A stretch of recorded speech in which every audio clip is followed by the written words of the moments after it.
Hello and welcome students, कैसे आप सब? Hope you all are fine.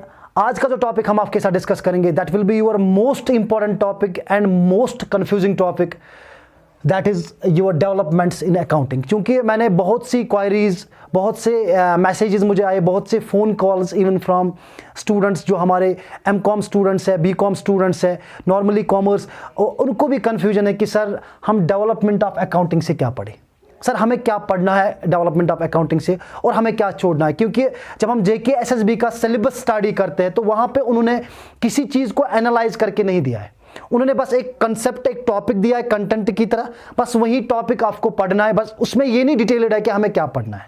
देखिए, जब मैं बेटा डेवलपमेंट्स की बात करूँ, खासकर अकाउंटिंग की, तो अकाउंटिंग बेटा उतनी पुरानी है as human being is as old as human being is. यानी कि मैं इन अल्फाजों में कहूँ कि जब से हमारे हज़रत आदम अलैहिस्सलातु वस्सलाम इस कायनात में आए, इस दुनिया में आए, तब से लेकर आज तक, यानी कि तब से अकाउंटिंग चल रही है और तब से लेकर आज तक हमारे अकाउंटिंग में डेवलपमेंट्स हुए। और ये डेवलपमेंट जो है ये टाइम टू टाइम हुए। ये एक डेवलपमेंट किसी एक कंट्री ने दिया, दूसरा डेवलपमेंट किसी दूसरी कंट्री, यानी कि developments has been given by different countries. ठीक है बेटा, तो चलिए मैं अगर बात डेवलपमेंट्स की करूं तो यहाँ पे एक इंपॉर्टेंट डेवलपमेंट जो हमारा अर्ली एज अकाउंटिंग डेवलपमेंट था, यानी कि सबसे पहले जो डेवलपमेंट किया गया था अकाउंटिंग में। फिर उसके बाद मॉडर्न एज का अकाउंटिंग में क्या डेवलपमेंट आए, फिर कुछ ऐसे इंस्टीट्यूशंस ऐड किए गए जिसकी वजह से अगेन हमारे अकाउंटिंग में डेवलपमेंट हुए। फिर कुछ डिफरेंट ब्रांच जैसे कि ह्यूमन रिसोर्स अकाउंटिंग इसमें ऐड किया गया, उसकी वजह से भी हमारे अकाउंटिंग में डेवलपमेंट आए। फिर स्टैंडर्ड्स कुछ नए ऐड किए या रूल्स एंड प्रोसीजर्स हमारे अकाउंटिंग में ऐड किए, जिसकी वजह से हमारे अकाउंटिंग में डेवलपमेंट्स हुए। ठीक है बेटा, तो मैं अगर बात करूं अर्ली एज और मॉडर्न एज की, तो बेटा ये आप मान लीजिए कि आपकी हिस्ट्री ऑफ अकाउंटिंग है।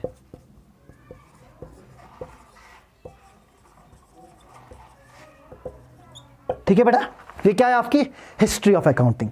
तो हिस्ट्री ऑफ अकाउंटिंग में सबसे पहला चीज जो मैं बोलूं, अर्ली अकाउंटिंग डेवलपमेंट कहां से हुआ, कैसे हुआ और कहां से हुआ, किस तरह हुआ। देखिए बेटा, सबसे पहला डेवलपमेंट जो हमारा हुआ दैट इज मेसोपोटामिया से।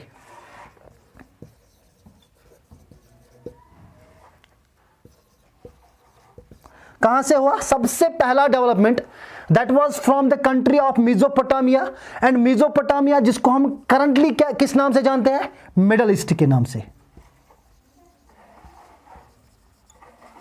जिसको हम मिडल ईस्ट के नाम से जानते हैं। And middle east it contains countries like, चाहे हम इराक की बात करें, चाहे हम ईरान की बात करें, चाहे हम लेबनान की बात करें, चाहे हम कुवैत की बात करें, these are some of the countries which are included in Middle East. ठीक है बेटा, अब मेसोपोटामिया इसने कब ये डेवलपमेंट किया?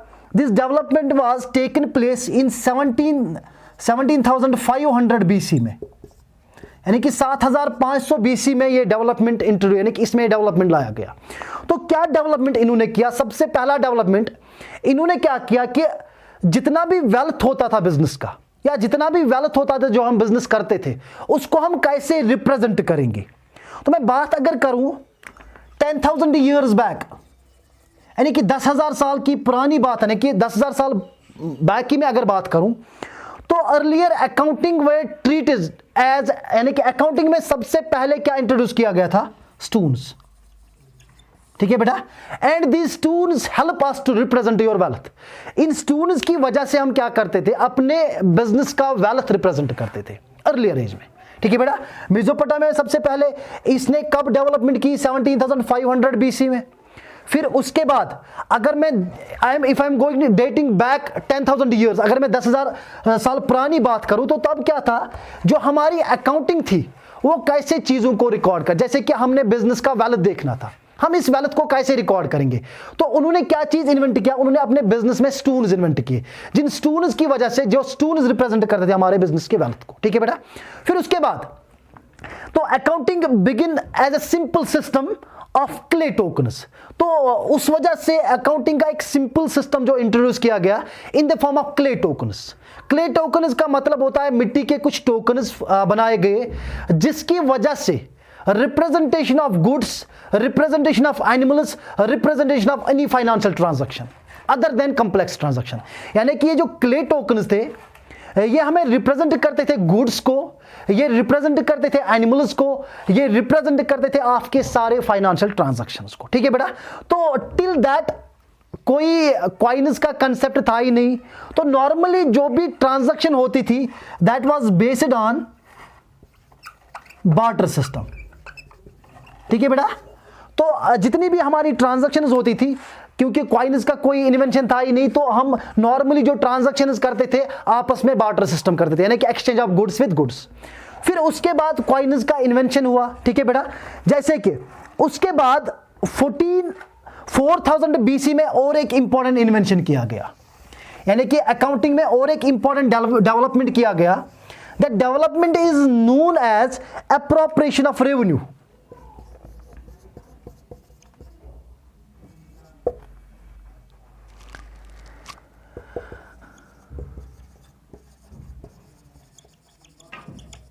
Appropriating of revenue in 4000 BC। कब किया गया इसका इन्वेंशन?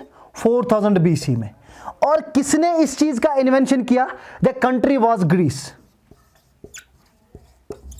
तो ग्रीस कंट्री ने और एक इंपॉर्टेंट डेवलप किया हमारी अकाउंटिंग में, उसने एक इंपॉर्टेंट इन्वेंशन किया, उसने एक इंपॉर्टेंट डेवलपमेंट किया अकाउंटिंग में, that was appropriation of revenue. क्योंकि जो हम बिजनेसेस नॉर्मली तब तक फैमिली बिजनेसेस होती थी, जो हम फैमिली बिजनेस करते थे या नॉर्मली हम बिजनेस कर रहे थे, तो उसमें जितना भी रेवेन्यू आता था अब उसको हमें अप्रोप्रिएट, यानी कि अप्रोप्रिएशन का मतलब होता है कहां कहां पे हम खर्च करें, हम ओनर को कितना दे, हम एक्सपेंसेस वेजेस कितना दे, यानी कि इस चीज का अप्रोप्रिएशन करना। The term was named as appropriation of revenue, appropriating the revenue, ठीक है बेटा।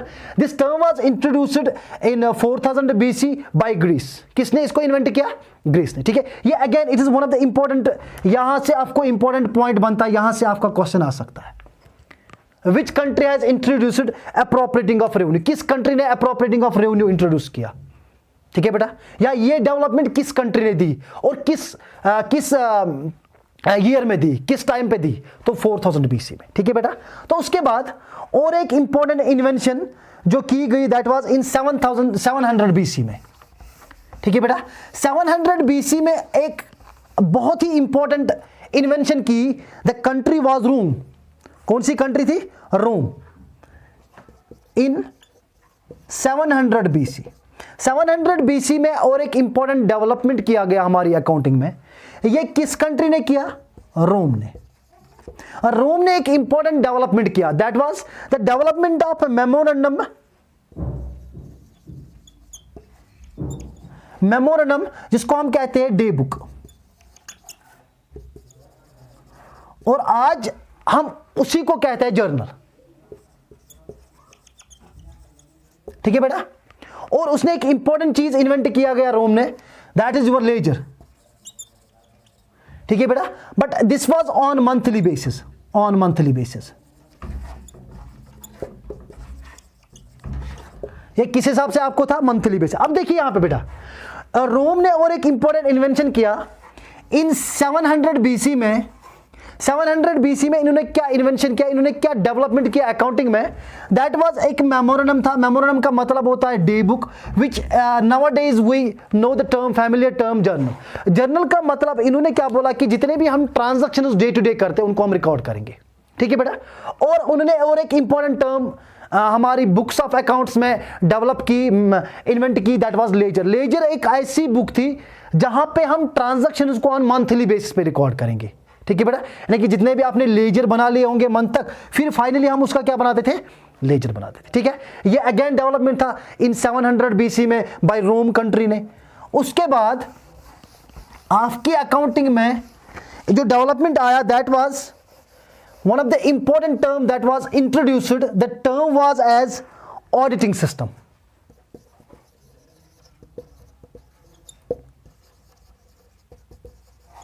टर्म क्या थी हमारी? Auditing system. The term auditing system was introduced in, ये कब इंट्रोड्यूस की गई? 500 BC में। इसका इन्वेंशन कब किया गया? 500 BC में एक टर्म इन्वेंट की गई, the term was named as auditing system. And the country जिसने ये डेवलप की, द कंट्री इज इजिप्ट, और थी एंड बेबलोनिया,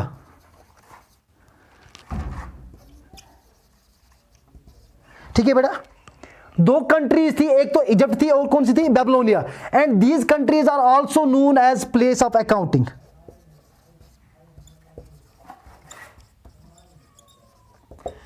अब देखिए इन्होंने क्या इन्वेंशन की, इन्होंने क्या डेवलपमेंट किया अकाउंटिंग में इन 500 बीसी में। इन्होंने एक सिस्टम इंट्रोड्यूस किया गया, चूंकि बिजनेस हो रहा था, फैमिली बिजनेस हो रहे थे, तो वहां पे क्या होता था, जो एल्डर मेंबर होता था बिजनेस या फैमिली का, वो क्रॉस चेक करता था। यानी कि अगर हम during the year books maintain कर रहे थे, यानी कि हम कहीं पे रिकॉर्डिंग कर रहे थे ट्रांजैक्शन का, तो फिर फाइनली ये जो हमारा Elder member of the family होता था, ये क्या करता था, ये बुक्स को चेक करता था, क्रॉस चेक करता था, कहीं पे एरर या ओमिशन मत थी। क्योंकि ऑडिटिंग का मकसद ही होता है, ये लास्ट में किया जाता था कि हम देखेंगे अब हमारे बुक्स में कहीं पे एरर या ओमिशन मत है। तो इसी तरह यहां पे क्या होता था, जो elder member of the family होता था, वो हमारे बुक्स यानी कि हमारे प्री प्रिपेयर्ड बुक्स को क्रॉस चेक करता है। The cross check term is named as auditing system. वहां पे क्या करते थे, वो देखते थे कि हमारे रिसिप्ट्स, हमने कितने रिसिप्ट्स किए और हमने कितने पेमेंट्स किए। ठीक है बेटा, ये elder member of the family check करता था। तो अगर आपको आया क्वेश्चन वहां पे, when was the auditing system introduced, कब इसको इंट्रोड्यूस किया गया, in 500 BC, and which were the country, किस कंट्री ने इंट्रोड्यूस किया, इजिप्ट एंड बेबीलोनिया। ठीक है बेटा, ये इतना समझ आया। चलिए बेटा, ये बस आपको डेटा याद रखना है। उसके बाद और एक इंपॉर्टेंट डेवलपमेंट हुई हमारी अकाउंटिंग में, तो जिसको मैं कहता हूं sophisticated form of government accounting.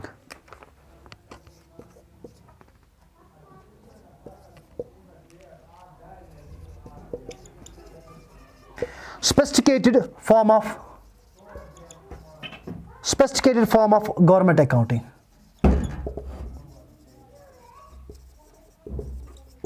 Sophisticated form of government accounting, and this sophisticated form of government accounting, it was invented and it was developed by China. ठीक है बेटा, in 2000 BC। थोड़ा सा अब अकाउंटिंग में, अब चाइना ने, यानी कि ये गवर्नमेंट बेस्ड अकाउंटिंग था, इन्होंने गवर्नमेंट बेस्ड अकाउंटिंग थी, यानी कि इन्होंने कुछ चेंज लाई अकाउंटिंग में। ठीक है बेटा, ये कब इन्होंने चेंज लाई, that was in 2000 BC, 2000 BC में इन्होंने कुछ चेंज लाई, and it was termed as sophisticated form of government account. इसका नाम क्या रखा गया, sophisticated form of government accounting in 2000 BC by China. ठीक है बेटा, इसमें आपको इतना ही याद रखना। अब आपको एक इंपॉर्टेंट चीज जो आपको पढ़नी है, that was the contribution of India towards the development of accounting. अब हम देखेंगे अब क्या कंट्रीब्यूशन रहा है हिंदुस्तान का टुवर्ड्स डेवलपमेंट ऑफ अकाउंटिंग। अब मैं अगर हिंदुस्तान की बात करूं बेटा, तो इन इंडिया ने कब किया, इंडिया ने 300 बीसी में एक इंपॉर्टेंट पर्सनालिटी थी। The personality was known as Kautilya, and Kautilya ने क्या किया, इसने एक बुक राइट डाउन की। ठीक है बेटा, कौटिल्य यानी कि India in 300 BC 23rd century में,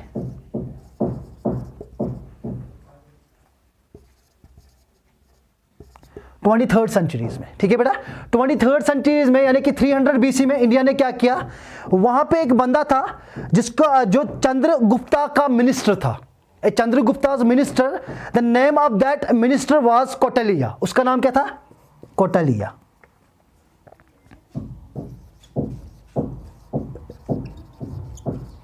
The name of that minister was Kautilya, and Kautilya was the minister of Chandragupta। ठीक है, जिसको हम मौर्य एम्पायर भी कहते हैं। ठीक है, इसने एक बुक राइट, इसने एक बुक लिखी, जिस बुक का नाम क्या था, he wrote a book, the book is named as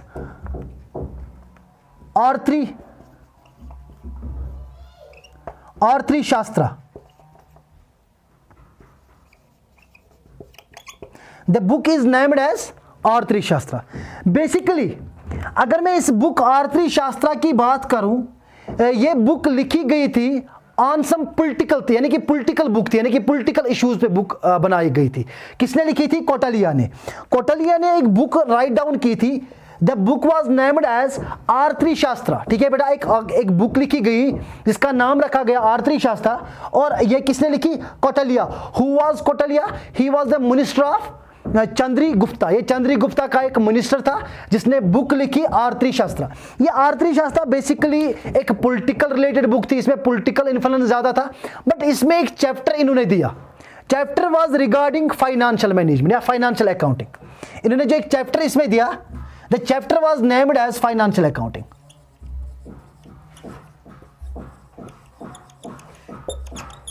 ये एक इंपॉर्टेंट कंट्रीब्यूशन था इंडिया की तरफ से हमारे डेवलपमेंट ऑफ अकाउंटिंग में। वाई कौटिल्य, यहां पे इन्होंने क्या बोला कि जितने भी हम ट्रांजैक्शंस करते हैं it should be recorded in the books of accounts. ये कौटिल्य का एक बड़ा कंट्रीब्यूशन था टुवर्ड्स द फाइनेंशियल अकाउंट, यानी कि चीजों को हम कैसे रिकॉर्ड करेंगे, यानी कि देयर शुड बी, यानी कि चीजों को हमें रिकॉर्ड करना in the books of accounts. ठीक है बेटा, ये कौटिल्य कौन था? कौटिल्य वाज मिनिस्टर इन चंद्रगुप्तास, ये चंद्रगुप्ता के एम्पायर का मिनिस्टर था और इसका नाम कौटिल्य था। He has written a book Arthashastra, और उसमें इसने एक चैप्टर लिखा था। हालांकि बुक किस रिगार्डिंग थी? बुक थी हमारी रिगार्डिंग पॉलिटिकल इशू के रिगार्डिंग, बट वहां पे इसने एक चैप्टर अलग से लिखा था। The chapter was named as financial accounting. ठीक है बेटा, ये कंट्रीब्यूशन था इंडिया का फॉर डेवलपमेंट इन अकाउंटिंग। ये कब आया था? इन 300 BC में। ठीक है बेटा, इन 23rd सेंचुरी। चलिए, ये हमारा इंडिया का कंट्रीब्यूशन था। अब हम यहां से क्या पढ़ेंगे? अब हम यहां से मॉडर्न एज पढ़ेंगे। ये हमारा अर्ली एज खत्म हुआ, अर्ली एज का था, ये हमारा खत्म हुआ। ठीक है बेटा, ये हमारा अर्ली एज कहां से स्टार्ट हुआ? मेसोपोटामिया से। मेसोपोटामिया से हमारा अर्ली एज स्टार्ट हुआ, तो ये कहां पे? इंडिया का कौटिल्य पे खत्म होता है। अब हमारी मॉडर्न एज स्टार्ट होती है। अब देखिए, मॉडर्न एज की जब मैं बात करता हूं, यानी कि मॉडर्न एज ऑफ अकाउंटिंग। अब देखिए, मॉडर्न एज ऑफ अकाउंटिंग में क्या होता है? मॉडर्न एज ऑफ अकाउंटिंग में अगर आपने सुना होगा, the father of modern accounting is considered, किसको फादर ऑफ मॉडर्न अकाउंटिंग कहा जाता है? आपने सुना होगा ल्यूको पैशुलिया, ल्यूको पैश। समटाइम्स एग्जामिनर आपको क्या करेगा, ये यहां पे स्पेलिंग एरर भी करता है, तो फिर आपको यहां से स्पेलिंग एरर करके आपको क्वेश्चन पूछ सकता है। तो you have to choose correct spelling of leuco पैशुलिया। ठीक है बेटा, तो यहां पे भी आपको ध्यान रखना है कि इसकी स्पेलिंग, कभी कभार हम इन चीजों को लाइटली लेते हैं, बट एग्जाम में ये चीजें पूछे जाते हैं। ठीक है बेटा, चलिए, तो मॉडर्न एज अगर मैं अकाउंटिंग की बात करूं तो सबसे पहला development was by the way of leuco Pacioli who was from Italy. ठीक है बेटा, ये कहां से था? हमारा इटली से। तो इसने क्या बोला? इसने एक कंसेप्ट इंट्रोड्यूस किया, यानी कि father of modern accounting. Important चीज आप यहां पे याद रखिए, father of modern accounting. Father of modern accounting कौन है? हमारा ल्यूको पैशुलिया। इसने एक इंपॉर्टेंट कंसेप्ट इंट्रोड्यूस किया इन द ईयर 1494। 1494 में एक इंपॉर्टेंट कंसेप्ट ल्यूको पैशुलिया ने इंट्रोड्यूस किया। The concept was named as double entry system of book keeping.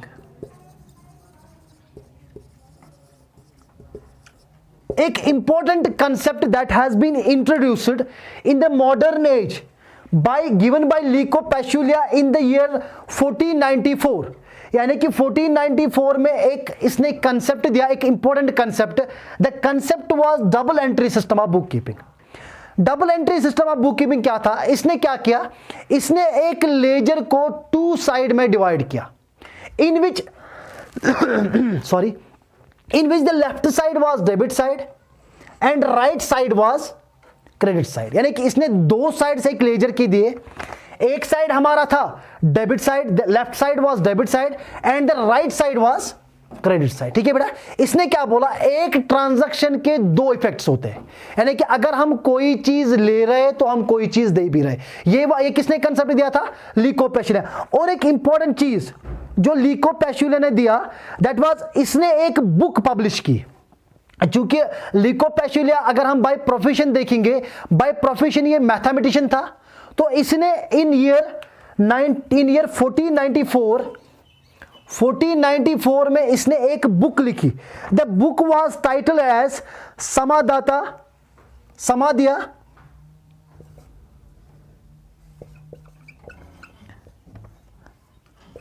समाधि अर्थमेटिया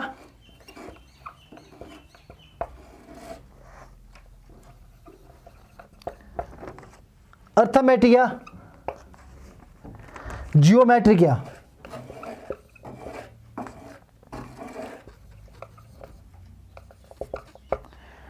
ठीक है बेटा, एंड प्रपोर्शनेटिया।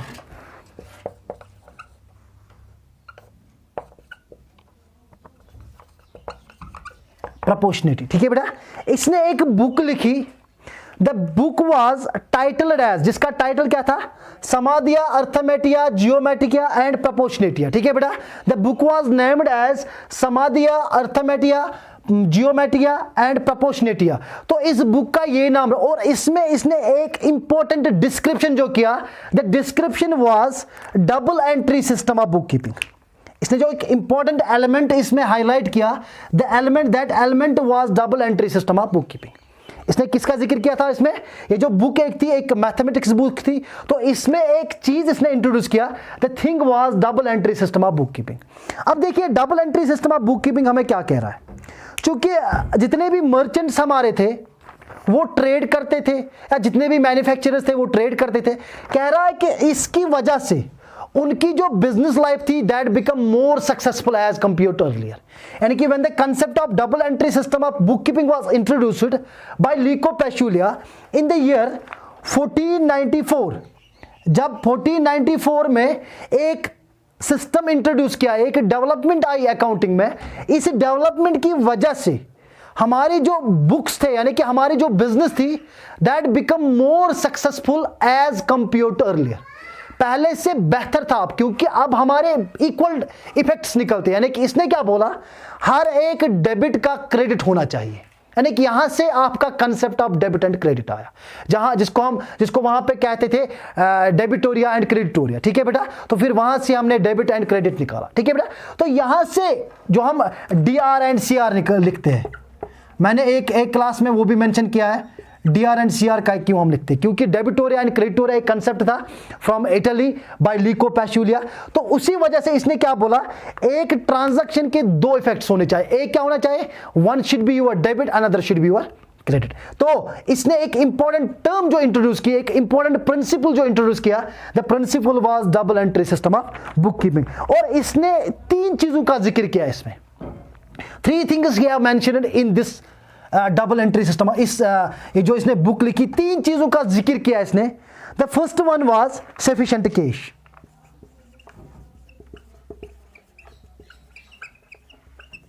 ठीक है बेटा, सबसे पहला चीज इसने क्या बोला इसमें, सफिशिएंट कैश, मीन्स कि आपको पता लगेगा कि मेरी बिजनेस को रन करने के लिए how much cash is necessary, how much cash is required. Second thing, इसने क्रेडिट की बात बोली। अगेन क्रेडिट की बात जब हम बोलते हैं कि बिजनेस का कितना, यानी कि हाउ मच, कितना एक बिजनेस क्रेडिट दे सकता है, कितनी इसकी कैपेसिटी है, ये भी इसने देखा। And third thing was good keeping. Good keeping मतलब होता है रिकॉर्डिंग, यानी कि चीजों को रिकॉर्ड करना in the books of accounts. ठीक है बेटा, तो यहां पे ये हमारी मॉडर्न एज थी, that help the businessman while recording any kind of transaction with two folded effect, the one was debit and another was credit. ठीक है बेटा, तो इसने और एक चीज क्या बोली, द फाइनली इसका जो अकाउंटिंग साइकिल था वो खत्म होता था ट्रायल बैलेंस से। फाइनल थिंग जो इसने बोली थी दैट वाज ट्रायल बैलेंस,